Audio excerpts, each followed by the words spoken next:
అందరికీ నమస్కారం. శ్రీ గురుభ్యో నమః. దత్తాత్రేయ సమారంభం స్వప్రకాశానంద మధ్యమం అమృతానంద పర్యంతం వందే శ్రీ గురు పరంపర.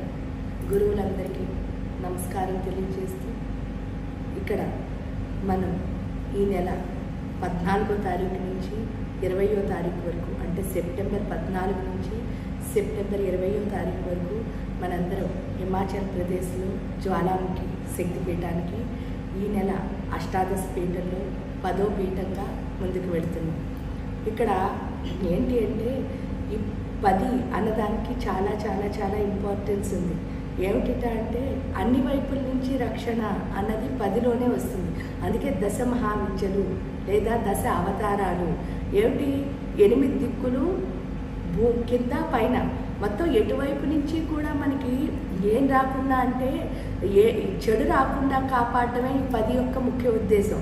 అందుకని 10వ పీఠం మనం వచ్చేసరికి ఏంటి అంటే అన్ని వైపుల నుంచి మనకి రక్షణ వస్తుంది అని చెప్పడానికే ఇక్కడ తీసుకున్న జ్వాలాముఖి పీఠం కూడా మనకి చాలా చాలా చాలా అర్థమవుతుంది. ఎందుకు అంటే జ్వాలాముఖి అంటే అర్థం ఏమిటి అని అంటే ఇక్కడ 9 ఏంటిట జ్వాలలు ఎప్పుడూ అక్కడి నుంచి అలా పైకి వస్తూ ఉంటాయట. ఇక్కడ అగ్నికి ఉన్న లక్షణం ఒకసారి ఆలోచిస్తే ఆ 9 జ్వాలలకి కూడా వాళ్ళు పేరు పెట్టారు. అవేమిటి అంటే కాళీ, లక్ష్మి, సరస్వతి, చండీ, వింధ్యవాసిని, ఇంగ్లాదేవి, అంబిక, మళ్ళీ వచ్చేసరికి ఫైనల్గా ఎవరు అంటే అన్నపూర్ణ. ఇలా వరుసగా పేర్లు పెట్టుకుంటూ వచ్చారు. 9 పేర్లును. ఈ 9 పేర్లు అంటే ఆ జ్వాలలకి వీళ్ళు దేవతల కింద పూజ చేస్తున్నారు. అక్కడ కూడా మళ్ళీ ఒక అర్థం ఉంది. ఏమిటి అంటే అన్నీ చెప్తే పెద్ద వీడియో అయిపోతుంది కాబట్టి కొన్ని చెప్తాను. ఇప్పుడు మహాకాళిని తీసుకున్నాం అనుకోండి, ఆవిడ ఏమిటి అంటే కాలస్వరూపం. కాలస్వరూపం అయితే ఏంటంటే మనని కరెక్ట్గా టైం అంటే టైంని ప్రజెంట్ టెన్స్లో ఉంటూ ఎంతో గొప్పగా ఎదిగేటట్టు చేస్తుంది. ఎందుకు అంటే అగ్నికి ఉన్న లక్షణం మనం ఒకసారి చూస్తే ప్రతి దాన్ని కనెక్ట్ చేస్తూ ఉంటుందన్నమాట. ఆ అగ్నులకి వాళ్ళు ఆ పేరు పెట్టడానికి కూడా కారణం అదే. ఏమిటి అంటే మన్ని కాలాన్ని ఏదైతే కలుపుతుందో అదే అగ్ని. మళ్ళీ వచ్చేసరికి లక్ష్మి, మనలో మన్ని నిజాన్ని కలిపేది లక్ష్మి. అంటే మాయను తొలగించి నిజాన్ని కలిపేది లక్ష్మి. మనకి పూర్తిగా జ్ఞానంతో కలిపేది ఎవరు అంటే సరస్వతి. అన్నపూర్ణ అంటే అక్కడ ఎందుకు పెట్టారు అని అంటే అక్కడ జ్వాలాముఖి పీఠంలో అమ్మవారి నాలిక పడిన ప్లేసు. నాలిక పడిన ప్లేసు అంటే మనలో జిహ్వ చాపల్యాలు తగ్గితే మాత్రమే మనం దేంతో కనెక్ట్ అవ్వగలుగుతాం అంటే నిజంతో కనెక్ట్ అవ్వగలుగుతాం. అందువల్ల ఏమిటి అంటే మనలో ఉన్న జిహ్వ చాపల్యాలను ఏదైతే తగ్గించి నిజంతో మనం వెళ్ళేసరికి, ఎందుకంటే ఎమోషనల్ బ్యాలెన్స్ అన్నది ఉంటే తప్ప మనం ఇక్కడ అసలు చేయగలిగింది ఏమీ లేదు. కాబట్టి ఆ ఎమోషనల్ బ్యాలెన్స్ అన్నదాన్ని ఎవరైతే ఇస్తారో అదే అంటే ఆ జిహ్వలో మనం నాలుక ఎందుకు పెట్టారు అంటే మీకు చాలామంది నానుడు వింటాం. ఏమిటి అంటే నరం లేనిదే నాలుక అని. నరం లేని నాలుకకి ఏంటి అంటే అబద్ధం చెప్పడం అలవాటు అయిపోయిందండి అంటారు.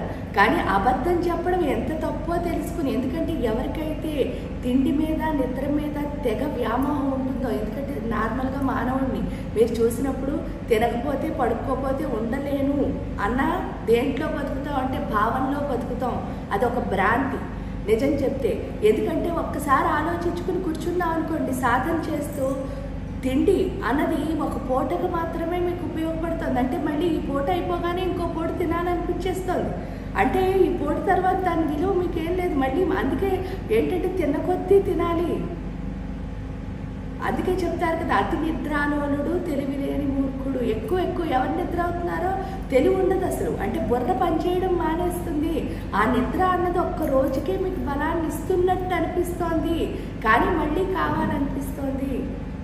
కానీ ఇక్కడ సాధన అన్నది ఏం చేస్తోంది అంటే జీవితం మొత్తానికి శక్తి ఇస్తోంది. అంటే మీ లైఫ్ని మారుస్తోంది. ఆ శక్తి వస్తోంది అనుకుంటున్నాం మనం. శక్తి వస్తోంది అనుకుంటూ మన శక్తిని మనమే పాడు చేసుకుంటున్నాము. అది అర్థం చేసుకోవాలి. శరీరం ఎంతవరకు కాలో అంతవరకే తినాలి, అంతవరకే నిద్రపోవాలి. ఆ తర్వాత అంతా సాధన చేయాలి. ఎందుకు అని అంటే మీకు చెప్తారు కదా, ఒక 40 నిమిషాలు కనుక మెడిటేషన్ చేస్తే 7 గంటలు నిద్రపోయినట్టు లెక్క. అంటే మైండ్ ఆపితే అంత నిశ్చలత్వం అన్నది వస్తుంది. దానివల్ల బుర్ర అన్నది చాలా బాగా పనిచేస్తుంది. మూర్ఖత్వం పోయి నిజం వైపు వెళ్ళడం మొదలు పెడతాం. అది వెళ్ళాలి అంటే జిహ్వ చాపల్యం తగ్గాలి. అంటే రుచులు, టేస్ట్లు, ఇది కావాలి అది కావాలి. టేస్ట్ అంటే ఓన్లీ తిండి ఒక్కటే కాదు, ఈ బట్టలే వేసుకుంటాను, అదే కావాలి, ఇలాంటి షూసే వాడతాను, ఇవన్నీ టేస్ట్లే. ఈ టేస్ట్లన్నీ ఉన్నంతసేపు మనలో ఏం పెరిగిపోతుంది అంటే బద్ధకము, మూర్ఖత్వము, మొండితనము పెరిగిపోతుంది. ఇక్కడికి వెళ్ళిన తర్వాత ఏమర్థమవుతుంది అని అంటే ఆ జిహ్వ చాపల్యం అన్నది నన్ను నేను లిమిట్ చేసుకుంటున్నాను. ఎందుకంటే నాలో ఉన్నది వ్యాపక చైతన్యం. అంటే ఈ సృష్టిలో ఉన్న ప్రతి దాన్ని నేను రీచ్ అవ్వగలను. కానీ రీచ్ అవ్వలేకపోవడానికి కారణం నా ఆలోచన లిమిటేషన్స్, లేదా నా యొక్క దాన్ని ఏమంటారు అంటే అక్కర్లేని టేస్ట్లు. వీటన్నిటినీ ఎవరైతే తగ్గించి మన్ని అమ్మవారితో కనెక్ట్ చేస్తారో అదే జ్వాలాముఖి అంటే మనలో ఉన్న జిహ్వ చాపల్యాన్ని తగ్గించి మన్ని దేవతతో అంటే నిజంతో ఎవరైతే కనెక్ట్ చేస్తారో ఆ కనెక్ట్ చేసే ప్రక్రియే అగ్ని. అందుకనే అక్కడ జ్వాలలు వస్తాయి అని అంటున్నారు. ఆ అగ్ని జ్వాలలు కూడా 9 మీరు చూస్తే ఆ 9 ఏంటి అంటే మన శరీరంలో ఉన్న నవరంధ్రాల్లో ఉన్న మన లోపలున్న ఏవైతే మనకి పనికిరాని లక్షణాలు ఉన్నాయో వాటిని తీసేసి పనికొచ్చే వైపు నడిపించేదే ఈ జ్వాలాముఖి. అందుకనే ఇక్కడ మనం ఏం చేస్తున్నాము అంటే ఈ జ్వాలాముఖి పీఠంలో ఈవిడ మనకి ఏంటి మనలో ఉన్న ప్రతి అంటే మన ప్రతి నిజంతోనూ కనెక్ట్ చేయడమే కాకుండా ఇక్కడ అమ్మవారు ఏంటి అంటే అగ్నికున్న రెండో తత్వం ఏమిటంటే రూపాన్ని మారుస్తుంది. ఆ రూపాన్ని మార్చడం అంటే ఏంటి అంటే నేను అంటే శరీరం కాదు. ఇప్పటివరకు శరీరంతో ఎవరైతే ముడిపడి ఉన్నారో వాళ్ళు తిండికి నిద్రకి బానిసలు అవుతారు. ఎవరైతే నేను అంటే శరీరం కాదు అని అర్థం చేసుకున్నారో వాళ్ళు ఆత్మశక్తిని పెంచుకోవడం వైపు వెళతారు. ఆ ఆత్మశక్తిని ఎప్పుడైతే పెంచుకోవాలి అంటే నేను అంటే ఆత్మ అన్నది అర్థం చేసుకునేటట్టు చేసేదే ఈ జ్వాలాముఖి. అందుకని చెప్పేసి ఇక్కడ మనం ఏం చేస్తున్నాము అంటే మీకు తెలుసు మన శ్రీచక్రంలో ఉన్న ప్రతి ఆవరణ దేవతల్ని తీసుకుంటున్నాం, ప్రతి శక్తిపీఠంలోనూ. ఇక్కడ మనం నిజం వైపు వెళుతున్నాం కాబట్టి నిజం అన్నది మొదలయ్యేదే అనాహత చక్రంలో. కాబట్టి అక్కడ మనం చేస్తున్నది ఏంటి అంటే సర్వజ్ఞ, సర్వశక్తి, సర్వైశ్వర్యప్రద, సర్వజ్ఞానమయి, సర్వవ్యాధి వినాశిని, సర్వాధార స్వరూప, సర్వపాపహర, సర్వానందమయి, సర్వరక్షాస్వరూపిణి, సర్వేప్సిత ఫలప్రద. ఈ 10 మందికి 10 లక్షల జపం, 10,000 హోమం, ఒక్కొక్కళ్ళకి 10,000 హోమం. అంటే ఒక్కొక్కళ్ళకి లక్ష జపం, ఒక్కొక్కళ్ళకి 10,000 హోమం చేస్తూ ఈ నెల ఏంటి అంటే మనం గురువుకి ఉత్సవాలు చేసుకుంటున్నాం కాబట్టి శివ శక్తి స్వరూపమైన అర్ధనారీశ్వర తత్వమైన గురువుకి 1,00,000 జపం, 10,000 హోమం చేస్తున్నాం అక్కడ. దాంతోపాటు చండి 110 పారాయణలు, 11 హోమాలు కూడా అవుతున్నాయి. ఇవన్నీ అక్కడ జ్వాలాముఖి పీఠంలో అవుతున్నాయి. అబద్ధాన్ని వదిలేసి నిజం వైపు ప్రతి ఒక్కళ్ళు వెళ్ళాలి అని ఆ జ్వాలాముఖిని గురుదేవుడిని కోరుకుంటూ మీరు ఎవరైనా కనుక ఈ హోమంలో మాతో పాటు పార్టిసిపేట్ చేద్దామంటే దీనికి వర్చువల్గా పార్టిసిపేట్ చేసే అవకాశం ఉంది. కాబట్టి మీరు ఎవరైనా వర్చువల్గా అంటే మీ పేరు గోత్రనామాలతో మీరు తప్పకుండా పార్టిసిపేట్ చేయొచ్చు.